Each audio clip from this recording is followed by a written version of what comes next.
आशीष हमारे साथ हैं, आलोक सर हमारे साथ जुड़े हुए हैं।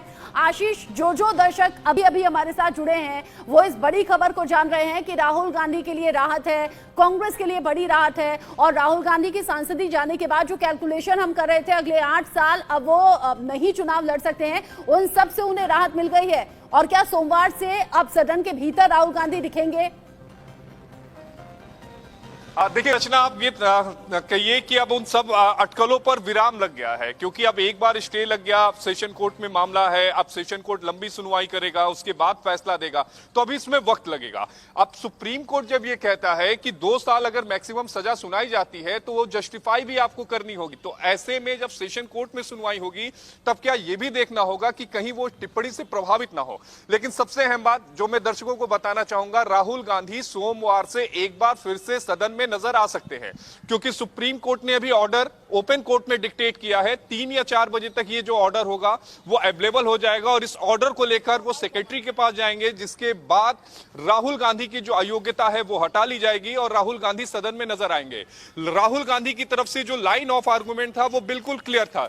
राहुल गांधी बार बार ये कह रहे थे कि जो 2 साल की मैक्सिमम सजा दी गई है उसको लेकर क्लियरिटी नहीं है, आखिर उसके वो क्यों दी गई है ये साबित नहीं हो पा रहा है। दूसरी सबसे अहम बात कि इस तरह के मामलों में मैक्सिमम सजा दी गई है। तीसरी सबसे अहम बात, जो शिकायत करता है वो मोदी समाज से नहीं आते, उन्होंने अपना नाम बदला। चौथी सबसे अहम बात कि पेपर कटिंग के आधार पर यह शिकायत जो थी वो दर्ज की गई। पांचवी अहम बात, जो शिकायतकर्ता थे वो उस रैली में मौजूद नहीं थे। छठी अहम बात, जो सीडी अदालत में दी गई उसमें राहुल गांधी के बयान को तोड़ मरोड़ के पेश किया गया। 3 अलग अलग सीडी दी गई। हालांकि महेश जेठमलानी ने जरूर कहा कि जो सेकंड सीडी है उसमें ये सारी डिटेल है। 7वीं अहम बात, जो गुजरात हाईकोर्ट ने राहुल गांधी की दोष सिद्धि पर रोक लगाने से इनकार करके एक लंबा जजमेंट दिया था, उस पर भी सुप्रीम कोर्ट ने टिप्पणी की। सुप्रीम कोर्ट ने यह कहा कि गुजरात हाईकोर्ट का जो फैसला है वो बेहद दिलचस्प है। 100 पन्नों से ज्यादा का यह फैसला था।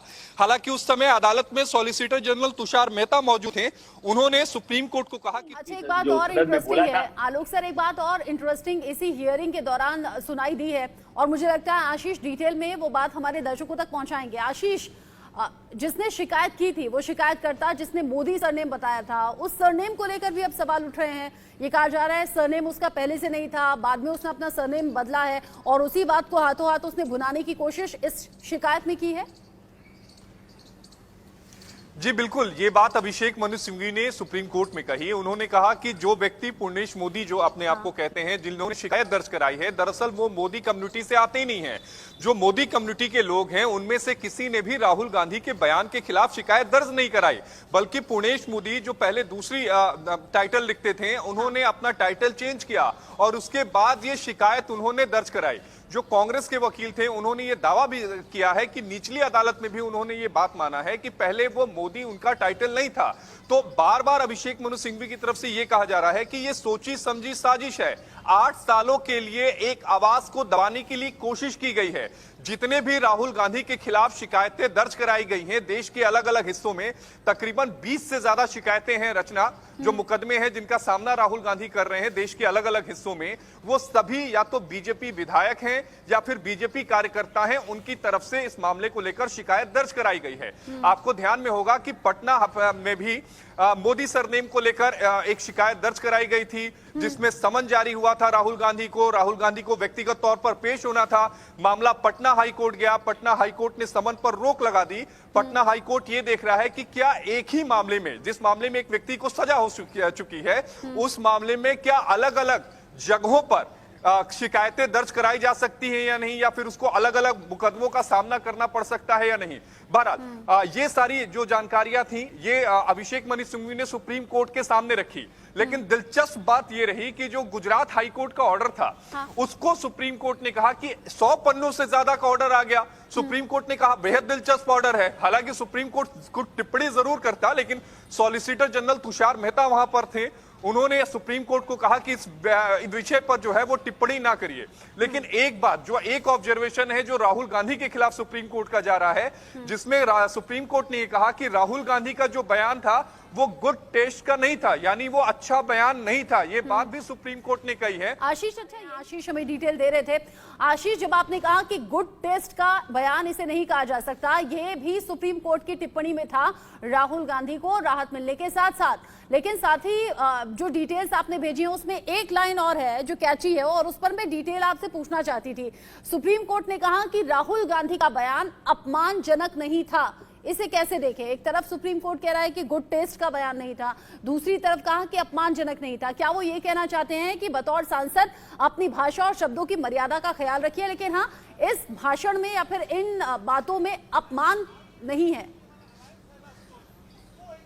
देखिए, ये मुझे लगता है कि कोर्ट की तरफ से ये क्लेरिफाई होगा। कुछ ऑब्जर्वेशन ऐसे आ जाते हैं जिसमें बाद में क्लैरिटी के लिए कोर्ट का रुख करते हैं, चाहे पिटिशनर हो चाहे रिस्पोंडेंट हो। लेकिन जो सुप्रीम कोर्ट ने कहा कि राहुल गांधी का ये जो बयान था वो गुड टेस्ट का नहीं था, मुझे लगता है कि बीजेपी जो है वो इस मुद्दे को उठाएगी। बीजेपी बार बार ये कहेगी कि राहुल गांधी को जो राहत मिली है वो फौरी राहत है। ऐसा थोड़ी ना है कि राहुल गांधी के खिलाफ मुकदमा दर्ज हो गया, बीजेपी की तरफ से ये कहा जाएगा। और बीजेपी बार बार ये कहेगी कि सुप्रीम कोर्ट ने इस बात को माना है कि जो उनका बयान है वो गुड टेस्ट में नहीं है, और पब्लिक सर्वेंट अगर आप हैं, यानी आप जनप्रतिनिधि हैं, तो आपको इस तरह के बयान देने से परहेज करना चाहिए। ये बात सुप्रीम कोर्ट ने कही है। राहुल गांधी को राहत तो जरूर मिली। मुझे लगता है कि कल के जो पेपर्स की हेडलाइन होगी, राहत के साथ ये लाइन भी जरूर चलेगी कि राहुल गांधी का बयान गुड टेस्ट का नहीं था।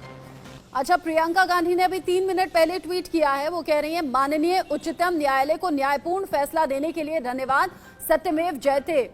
ये एक एक करके अब ट्वीट सामने आ रहे हैं और कांग्रेस के सीनियर लीडर्स लगातार ट्वीट के जरिए थैंक यू सुप्रीम कोर्ट को बोल रहे हैं। और अधीर रंजन चौधरी तो ये भी कह रहे हैं कि ओम बिरला को मैं बाकायदा खत लिखने वाला हूं और हमारे लिए बड़ा खुशी का दिन है और बड़ी राहत का दिन है। मुझे लगता है आशीष कुछ वकीलों की तरफ जा रहे हैं, उनसे बातचीत करने की कोशिश कर रहे हैं और जैसे ही कोई उनके साथ कनेक्ट होता है उनसे हम बात करेंगे। आशीष के पास कोई है? Ashish, over to you. Purnesh Modi जो हैं, जो शिकायत करता है, वो अब सुप्रीम कोर्ट के लॉन में आ गए हैं। चंद सेकंड में उनसे बात करेंगे क्योंकि कुछ क्लैरिटी है जो लेना बेहद जरूरी है। जिस तरह की बातें कही गई हैं, थोड़ी देर के बाद रचना, मुझे लगता है कि अभी आलोक सर बोल रहे थे, वो अपनी बात को खत्म करें, तब तक पूर्णेश मोदी हमारे साथ जुड़ जाएंगे। संसद की सदस्यता है वो बहाल रही है।